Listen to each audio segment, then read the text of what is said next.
Teka muna mga kapatid, magnilay muna tayo.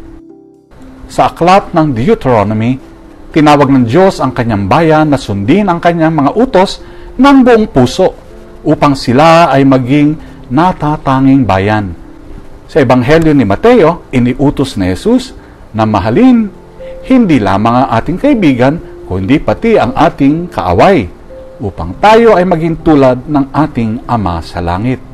Alam mo ba na ang fingerprint ng isang koala ay halos kapareho ng sa tao? Kahit sa ilalim ng microscope, mahirap itong maipagkaiba. Ipinapaalala nito na may mga bagay sa buhay na mukhang magkaiba, ngunit may pagkakatulad pala.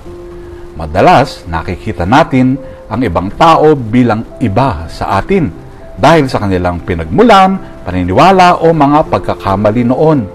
Ngunit itinuro ni Jesus na lahat tayo ay mga anak ng Diyos, kaya't tinatawagan tayong umibig. Hindi lamang sa mga madali nating ibigin, kundi pati na rin sa mga mahirap ibigin at mahalin. Ang pagmamahal sa ating kaaway ay hindi nangangahulugan na pagpapahintulot sa kasamaan.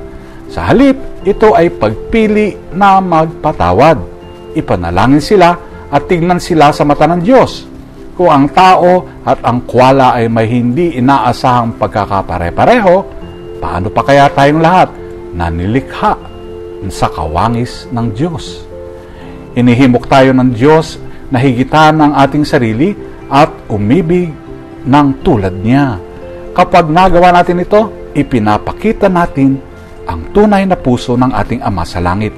Sikapin nating isabuhay ang ganitong pag-ibig ngayon.